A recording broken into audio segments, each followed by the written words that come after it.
Friends, ફક્ત એક વાટકી ઘઉંના લોટથી એટલો સરસ મજાનો ક્રિસ્પી અને ચટપટો નાસ્તો મેં બનાવ્યો છે કે જેના વિશે તમે ક્યારે વિચાર્યું પણ નહીં હોય. સાચે જ ઉપરથી સરસ મજાનો એકદમ ક્રિસ્પી અને અંદરથી એકદમ સોફ્ટ બન્યો છે. આ નાસ્તાની ખાસ બાબત શું છે તમને ખબર છે? ફક્ત ને ફક્ત 2 સામગ્રીથી આ રેસીપી તૈયાર થઈ જતી હોય છે અને ઘરના લોકો ખાવા માટે તૂટી પડશે એટલી મારી 100% ગેરંટી છે.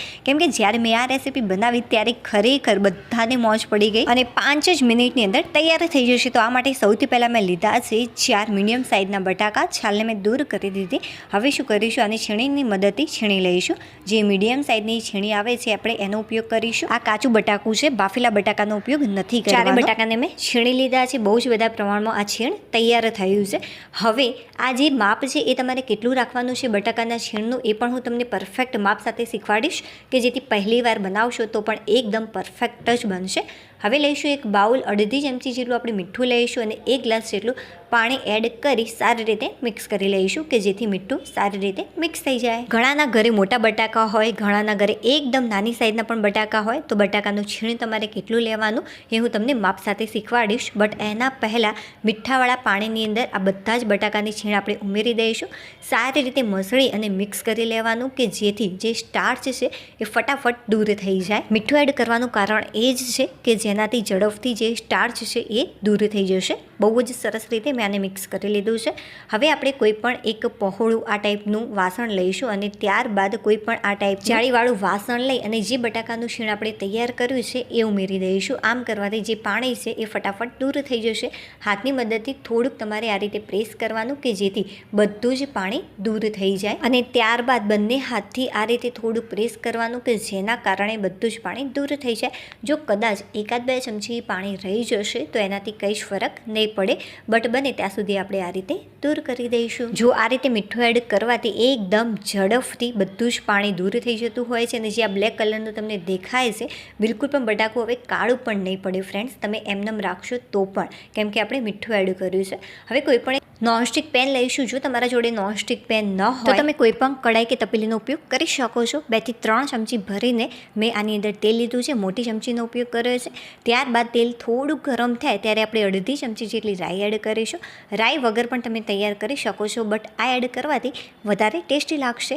હવે 1 ચમચી ભરીને જીરું એડ કરીશું. જીરું વધારે પ્રમાણમાં એડ કરજો કે જેથી વધારે ટેસ્ટી લાગે.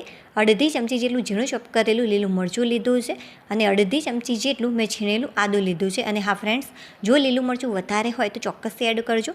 મારા જોડે બસ આટલું જ પડ્યું હતું એટલા માટે મેં એટલું જ એડ કર્યું છે. 2 થી 3 ચમચી જેટલું લીલું મરચું તમે એડ કરી શકો છો. સારી રીતે એકવાર મિક્સ કર્યા બાદ 2 મોટી ચમચી ભરીને મેં તલ એડ કર્યા છે. ફરીથી આને એકવાર મિક્સ કરી લઈશું. હવે પાણીની મદદથી સારી રીતે વોશ કરેલી કોથમીર એડ કરીશું. 4 થી 5 ચમચી ભરીને સારી રીતે એકવાર મિક્સ કરી લઈશું. કોથમીર આ રીતે વઘારમાં એડ કરવાથી જેની ફ્લેવર હોય છે ખરેખર ખૂબ જ સરસ આવતી હોય છે. ફ્રેન્ડ્સ, જે રીતે મેં તમને વઘાર બતાવ્યો છે એ રીતે તમે એડ કરજો. હવે 1 વાટકી ભરીને આપણે પાણી એડ કરીશું અને આ જ વાટકીની મદદથી બીજી પણ સામગ્રી તમારે એડ કરવાની. અને હા ફ્રેન્ડ્સ, નીચે જે ટેગ પ્રોડક્ટનો ઓપ્શન આવે છે તેની ઉપર તમે ક્લિક કરજો. તમને ખરેખર બહુ જ બધી સામગ્રી મળી રહેશે અને જે પણ એ સામગ્રી છે ખરેખર તમારા રોજિંદા જીવનમાં બહુ જ ઉપયોગમાં આવશે. અને ખાસ બાબત તો એ છે કે એ લાંબા સમય સુધી બગડશે નહીં. હવે આની અંદર મેં ચીલી ફ્લેક્સ એડ કર્યા છે 3 ચમચી જેટલા. ચીલી ફ્લેક્સ વગર પણ તમે તૈયાર કરી શકો છો. લીલા મરચાં બહુ જ ઓછા પ્રમાણમાં હતા એટલા માટે મેં ચીલી ફ્લેક્સ એડ કર્યા છે કે જેથી સારી એવી તીખાશ આવી જાય. હવે એ જ વાટકી ભરીને મેં બટાકાનું છીણી લીધું છે. તો જે ફ્રેન્ડ્સ આ માપ છે એકદમ પરફેક્ટ છે. હવે બસ સ્વાદ અનુસાર મેં 1 ચમચી જેટલું મીઠું એડ કર્યું છે. સારી રીતે મિક્સ કરી લઈશું. મીઠું વધારે ન પડી જાય તેનું ખાસ ધ્યાન રાખવું. પાછળથી પણ મીઠું એડ કરી શકાય જો તમને ઓછું લાગે તો. જે ગેસની ફ્લેમ છે બહુ ફાસ્ટ પણ નથી રાખવાની અને બહુ ધીમી પણ નથી રાખવાની. મીડિયમ ફ્લેમ ઉપર આને કૂક કરી લઈશું. એક ઉભરો આવે ત્યાં સુધી તમારે કૂક કરવાનું છે. ફટાફટ એક ઉભરો આવી જશે. ફક્ત અને ફક્ત 30 સેકન્ડમાં 1 મિનિટ જેટલો પણ સમય નહીં લાગે. જો આની અંદર એક ઉભરો આવી ગયો છે. સારી રીતે એકવાર મિક્સ કરી લઈશું. અને હા ફ્રેન્ડ્સ, એક વિડીયો બનાવવામાં ખરેખર બહુ જ મહેનત લાગતી હોય છે. જો થોડીક પણ તમને રેસીપી યુનિક લાગી હોય, પસંદ આવી હોય તો પ્લીઝ વિડીયોને લાઇક કરી દેજો. ચેનલ પર નવા હોય તો ચેનલને સબસ્ક્રાઈબ કરવાનું બિલકુલ પણ ભૂલતા નહીં. હવે એ જ વાટકીની મદદથી 1 વાટકી ભરીને ઘઉંનો લોટ એડ કરીશું. ત્રણેયનું જે માપ છે ફ્રેન્ડ્સ એ તમારે એકદમ પરફેક્ટ રાખવાનું કે જેથી જે આ રેસીપી છે એકદમ પરફેક્ટ જ બનશે પહેલી વાર. જ્યારે પણ તમે લોટ એડ કરો છો બસ ત્યારે તમારે જે ગેસની ફ્લેમ છે એકદમ ધીમી કરી દેવાની. ફ્રેન્ડ્સ જે આ રેસીપી છે ફટાફટ બની જતી હોય છે, બટ હું તમને પરફેક્ટ માપ સાથે શીખવાડી રહી છું એટલા માટે આટલો બધો ટાઈમ લાગી રહ્યો છે. સારી રીતે મિક્સ કર્યા બાદ મેં ઉપરથી ફરીથી 1 ચમચી જેટલું તેલ એડ કર્યું છે. ફરીથી આપણે મિક્સ કરી લઈશું કે જેથી ફટાફટ આ કઢાઈ છોડવા લાગે. તમે શરૂઆતમાં 2 ચમચી જેટલું તેલ પણ એડ કરી શકો છો અને લાસ્ટમાં 1 ચમચી જેટલું તેલ એડ કરી શકાય છે. તમે જોઈ શકો છો કે જે આ મિક્સર છે એ સારું એવું ઘટ થઈ ગયું છે. જાણે આપણે લોટ બાંધ્યો હોય ને બસ આ ટાઈપનું તૈયાર થવું જોઈએ. એકદમ પરફેક્ટ આ કડક થઈ ગયું છે. હવે જે ગેસની ફ્લેમ છે આપણે બંધ કરી દઈશું. જે મિક્સર છે એ ગરમ છે એટલા માટે કોઈ પણ એક પ્લેટની અંદર નીકાળી લઈશું કે જેથી આ ઝડપથી ઠંડુ પડી જાય. હાથ ઉપર મેં થોડુંક તેલ લગાવી લીધું છે. હવે શું કરીશું, આ રીતે આને થોડુંક પહોળું કરી દઈશું કે જેથી આ ઝડપથી ઠંડુ પડી જાય. આ રીતે તેલ લગાવવાથી બહુ વધારે પડતું તમને ગરમ હાથ ઉપર નહીં લાગે. જો એવું લાગે તો તમે એમનેમ જ આને આ રીતે રહેવા દઈ શકો છો. તો થોડુંક ઠંડુ થઈ જાય ત્યારબાદ આપણે આગળની પ્રોસેસ જોઈ લઈએ. તો ફ્રેન્ડ્સ આ જે મિક્સર છે એ સારું એવું ઠંડુ થઈ ગયું છે.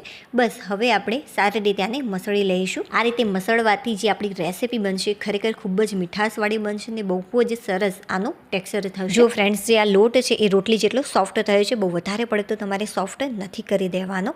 ત્યારબાદ આ રીતે બોલ્સ તૈયાર કરી લેવાના. જો બોલ્સ ન બનાવવા હોય તો તમે આ રીતે ચોરસ શેપ પણ આનો બનાવી શકો છો.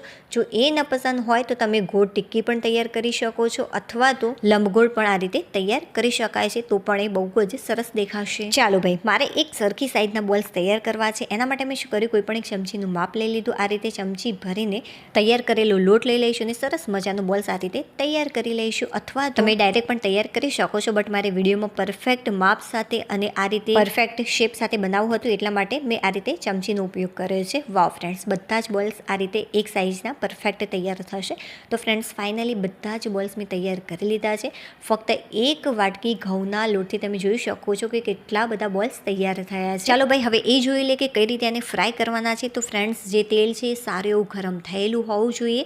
જો એકદમ ઓછું તેલ ગરમ થયેલું હશે તો જે આ બોલ છે એ સારા નહીં બને. એટલા માટે એક જ પોઈન્ટ તમારે ધ્યાનમાં રાખવાનો છે કે જે તેલ છે એ સારું એવું ગરમ થયેલું હોવું જોઈએ. અને જ્યારે પણ તમે બોલ્સ ઉમેરો છો ત્યારે જે ગેસની ફ્લેમ છે તમારે ફાસ્ટ જ રાખવાની અને ફાસ્ટ ફ્લેમ ઉપર 30 સેકન્ડ માટે એમ જ રહેવા દેવાના. બિલકુલ પણ ચમચી અડાડવાની નહીં, મતલબ કે અડધી મિનિટ સુધી. અને શરૂઆતથી લઈ અંત સુધી બને ત્યાં સુધી જે ગેસની ફ્લેમ છે તમારે ફાસ્ટ રાખવાની. જે ઘઉંનો લોટ છે એ આપણે થોડો કૂક કરીને રાખ્યો છે એટલા માટે આને કૂક થતાં વધારે ટાઈમ નહીં લાગે. અડધી મિનિટ પછી તમારે ચમચીની મદદથી આ રીતે સતત ગોળ ફેરવતા રહેવાનું. વારંવાર આમ કરવાથી ફાસ્ટ ફ્લેમ ઉપર બધી જ જગ્યાએથી એક સરખી રીતે આ કૂક થશે. જુઓ, આ રીતે થોડા કૂક થઈ જાય ત્યારબાદ લાસ્ટમાં 30 સેકન્ડ માટે જે ગેસની ફ્લેમ છે તમારે ધીમી કરવી હોય તો તમે કરી શકો છો. જુઓ, બહુ જ ફટાફટ જે આ બોલ છે એ ફ્રાય થઈ ગયા. જો તમે મીડિયમ ફ્લેમ અથવા તો ધીમા તાપે તળશો તો ફ્રેન્ડ્સ જે બોલ છે એ ફાટી જશે કદાચ. એટલા માટે બને ત્યાં સુધી તમારે આ રીતે ફાસ્ટ ફ્લેમનો જ ઉપયોગ કરવાનો. અને જો લાસ્ટમાં પણ ધીમી ન કરવી હોય તો પણ ચાલશે, બટ લાસ્ટમાં કરશો તો બિલકુલ પણ તૂટશે નહીં. તો ફ્રેન્ડ્સ ફાઇનલી સરસ મજાના ઘઉંના લોટમાંથી બનતા ચટાકેદાર બોલ્સ તૈયાર છે. વિડીયો પસંદ આવે તો લાઇક કરી દેજો. ચાલો હવે આપણે ફરીથી મળીશું એક નવી ટેસ્ટી રેસીપી સાથે. ત્યાં સુધી બાય.